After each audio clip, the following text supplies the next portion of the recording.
Carla pulang ke kosnya tapi tidak menemukan mamanya padahal hari sudah hampir maghrib. Kemana sang mama? Kenapa susah sekali cari kerja ya? Apa ini karma untukku? Mas Fahmi, kamu di mana Mas? Apa nggak ada lagi kesempatan untukku Mas? Isak Carla sambil terus mengusap lembut perutnya. Apa ini karma orang jahat ya Tuhan? Aku lelah. Berikan aku jalan Tuhan. Ponsel Carla tiba-tiba berbunyi. Halo. Iya, ini nomor mama saya. Kenapa dengan beliau? Apa? Mama kecelakaan. Di mana sekarang? Mana saya sus? Iya, saya segera ke sana. Ujar Carla menutup ponselnya. Belum lagi selesai satu masalahnya sudah datang lagi masalah yang lain. Carla benar-benar lemas saat ini. Hidupnya sangat diuji oleh Tuhan. Kenapa bisa gagal? Ada banyak orang yang membantu Pak. AGGKKK. Pokoknya aku mau dia dan mamanya mati jadi tidak ada lagi yang bisa menuntutku. Satu masalah saja sudah membuatku pusing apalagi ada masalah baru. Marah Peter. Saya akan usahakan tapi saya tidak janji kalau untuk ibunya sudah ditabrak kemungkinan dia akan cacat jika selamat karena ditabrak pas di bagian kaki. Jelas pengacara Peter dan membuat Peter mengangguk senang. Peter kira Carla juga ikut andil dalam perkara ini karena Peter cukup tahu watak Carla yang gila harta. Kerja yang bagus. Setelah ini selesaikan Carla, aku tidak mau jika dia selamat juga dan cari Ambar sampai ketemu dia juga harus merasakan siksaanku meskipun aku di penjara. Perintah Peter dan diangguki pengacaranya patuh. Ma. Kenapa bisa begini Ma? Isak Carla. Aku tidak sanggup Ma menghadapi semua ini sendiri. Bantu aku Ma bangun. Pasien mengalami patah tulang di bagian lututnya. Mungkin penyembuhannya lumayan lama karena tulangku lututnya remuk bahkan kemungkinan normal berjalan pun tidak pasti. Jelas sang dokter membuat Carla bertambah menangis. Pasien harus dioperasi dan untuk sementara waktu pasien harus dirawat intensif dulu ya Bu. Tidak boleh bergerak sama sekali. Iya dok, jawab Carla pelan. Ya Tuhan Ma. Di mana aku harus cari biaya Mama berobat, batin Carla. Pekerjaan saja aku tidak punya Ma dan sekarang Mama harus dioperasi. Bagaimana ini Ma? Kemana aku harus mencari uangnya Ma? Ujar Carla pelan sambil memandang wajah sang mama yang tertidur karena dibius karena sudah dilakukan tindakan. Bu. Ibu bisa ke pihak administrasi terlebih dahulu untuk deposit setelah itu kami akan persiapan tindakan operasi pasien. Ucap salah satu suster. Carla hanya mengangguk pelan dan berjalan keluar ruangan. Dia bingung jika uangnya untuk deposit pengobatan mamanya lalu bagaimana dengan anaknya nanti. Bagaimana dengan makannya lalu bagaimana cara membayar sisanya? Carla tidak bisa menanggung semua ini dia tidak terbiasa susah dan kali ini Tuhan benar-benar sedang mengujinya. Bro. Au. Maaf. Maaf dok. Saya tidak lihat, ujar Carla. Saya yang minta maaf karena ada operasi jadi buru-buru. Anda tidak apa-apa. Tidak apa-apa dok. Terima kasih, ujar Carla karena sang dokter membantunya. Saya duluan. Pamit sang dokter dan diangguki Carla pelan. Carla, bodohnya kamu sampai tidak fokus. Gumam Carla pelan lalu berjalan lagi. Saya deposit 50 juta dulu bisa sus? Tanya Carla. Bisa bu, tapi setelah operasi ibu harus tambah ya bu, karena biaya operasinya cukup besar, jika disatukan dengan biaya lainnya akan bertambah besar. Iya sus. Saya akan usahakan secepatnya untuk menambah lagi. Jawab Carla pelan. Carla mengeluarkan ATM-nya dan membayar 50 juta terlebih dahulu.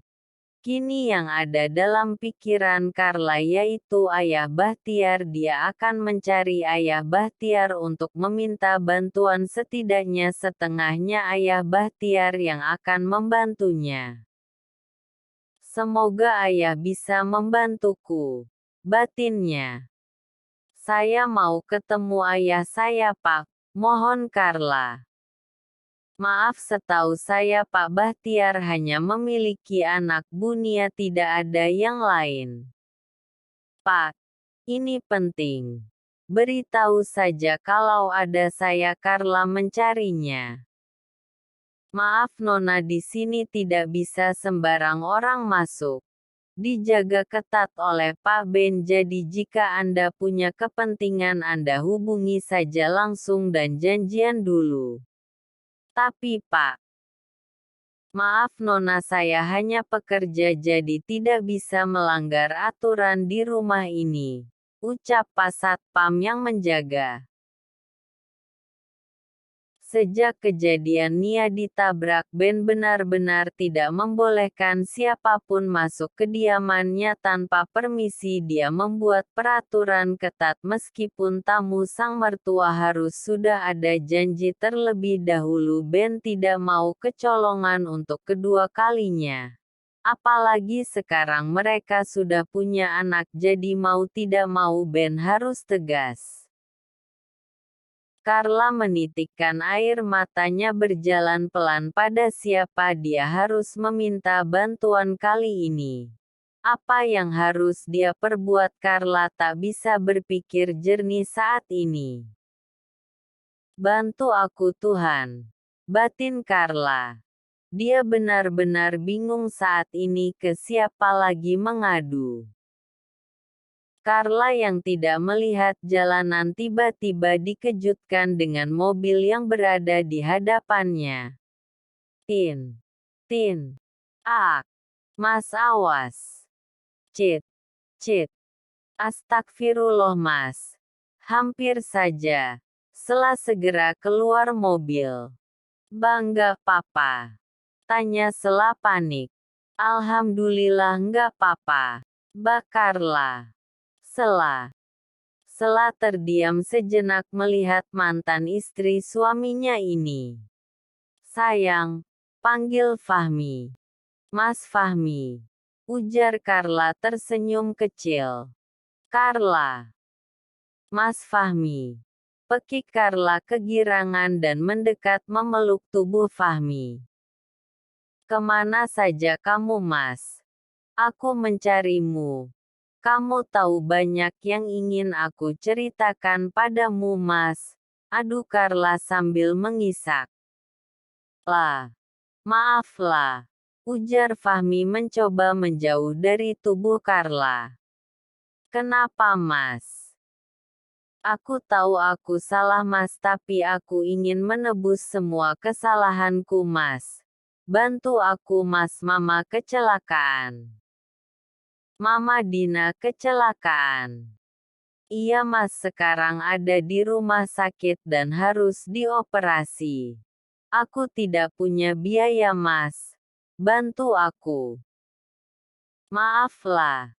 Sekali lagi maaf, aku sudah menikah dan mempunyai keluarga sekarang, jadi aku harus menjaga hati istriku. Aku minta maaf karena tidak bisa membantumu. Mas. Kamu bohong, Mas. Tidak. Sayang, kemari. Panggil Fahmi dan Sela mendekat pada sang suami.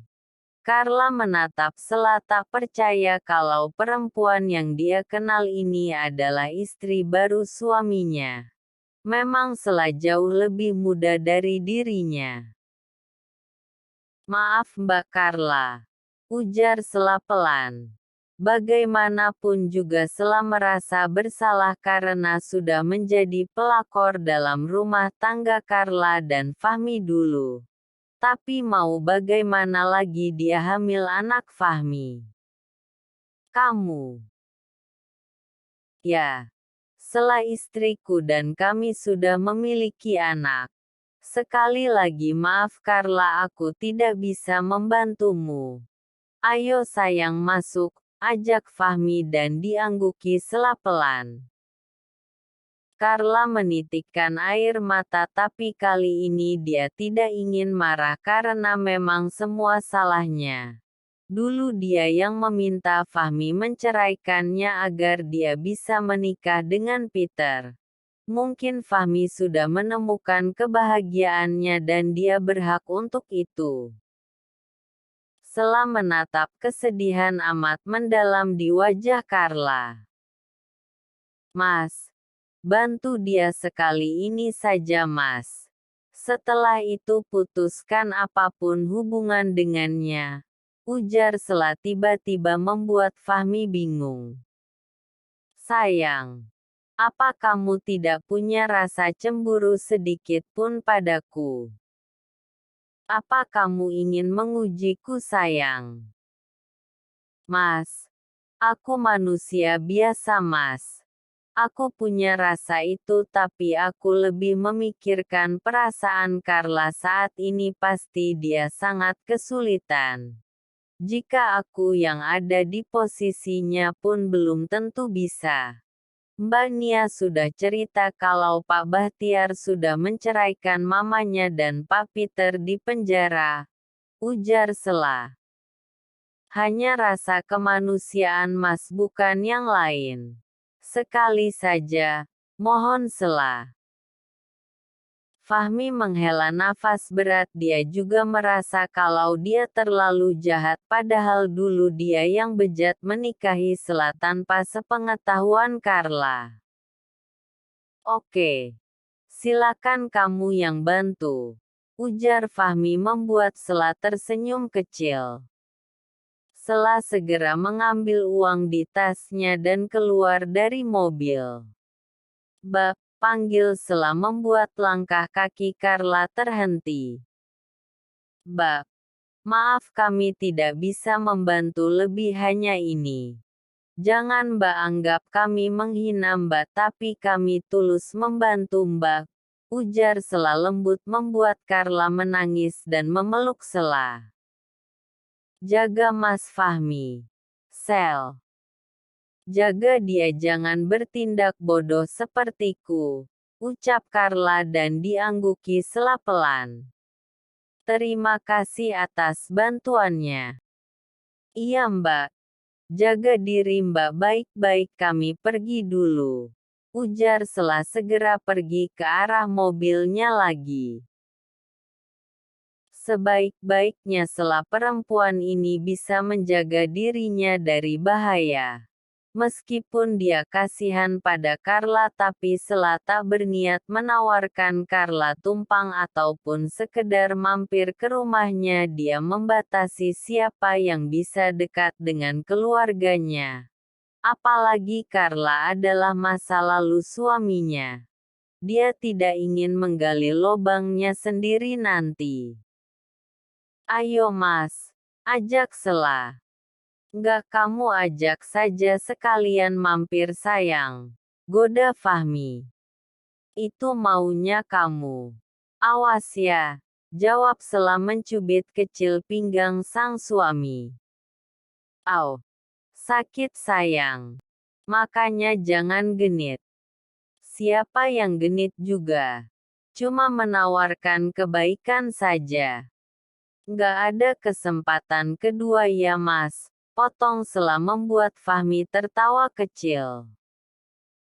Sus, saya mau tambah deposit uang untuk mama saya, ucap Carla menyerahkan segepok uang yang dia sendiri tidak tahu berapa jumlahnya. Sang suster segera menghitungnya.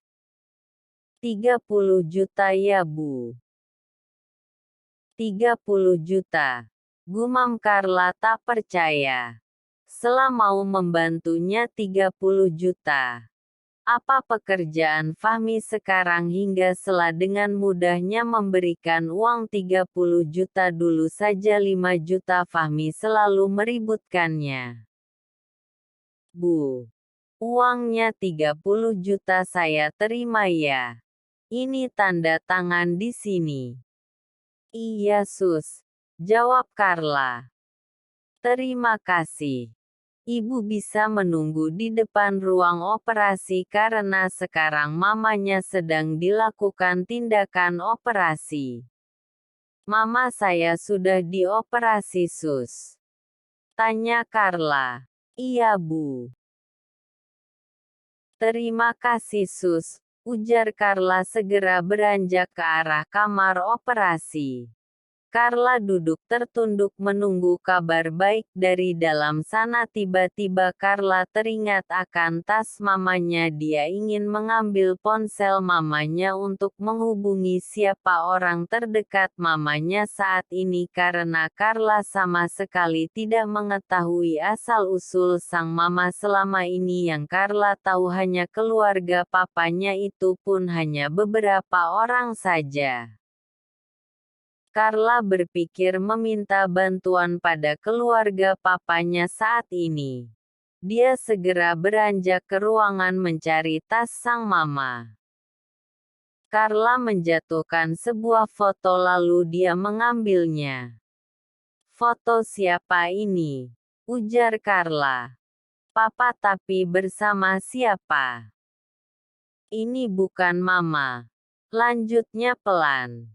Ya, Carla masih bisa mengingat wajah sang papa meskipun dulu dia masih kecil saat ditinggalkan papanya, tapi Carla tidak kenal dengan perempuan di samping papanya ini. Carla membalikkan fotonya dan ada tulisan nama Lastri di sebelahnya membuat Carla bingung. Bu Carla, dokter memanggil Anda. Iya Sus, jawab Carla cepat lalu memasukkan foto itu kembali ke dalam tas mamanya. Ada apa dok? Tanya Carla. Ibu Anda kekurangan darah 2 kantong karena ada pendarahan di otak akibat benturan. Mungkin saat ditabrak beliau jatuh dan menyebabkan kepalanya cedera. Jelas sang dokter. Ambil darah saya saja dok. Ibu harus diperiksa terlebih dahulu. Jika memungkinkan baru bisa diambil Bu. Jika tidak ibu harus mencari ganti darahnya. Pasti sama dok, saya anaknya, kekeh Carla. Bu. Meskipun anak tidak mungkin harus sama. Jelas sang dokter lagi. Periksa saja dulu dok. Siapa tahu sama. Ujar Carla lagi dan diangguki sang dokter. Mas, kalau dipikir-pikir kasihan juga ya nasib Mbak Carla. Itu sudah suratan disayang. Kalau dipikir-pikir bagaimana jahatnya dia tidak sebanding. Mas, kenapa harus diingat keburukannya? Kebaikannya pasti ada Mas. Tidak ada sayang. Selama menikah selalu pertengkaran yang terjadi. Hampir tiap hari dan itu dipicu oleh mamanya. Mama Dina terlalu banyak mengatur.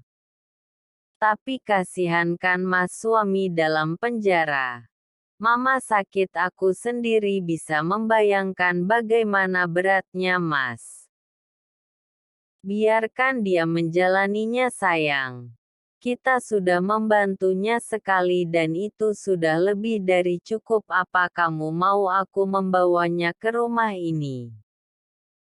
Enak saja.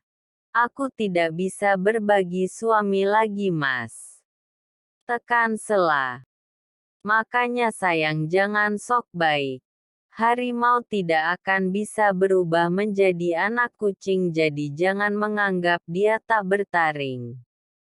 Apa hubungannya coba? Ibarat binatang Carla itu, harimau bisa menerkam kapan saja apalagi dalam keadaan kepepet, jadi cukup memberikan makan satu kali. Jika terlalu baik bisa-bisa kamu dimakannya. Ingat, Fahmi membuat Sela terdiam. Siapa tahu dia sudah berubah, Mas. Tidak mungkin. Sudah, yuk tidur, aku ingin ditemani. Ajak Fahmi dan diikuti Sela.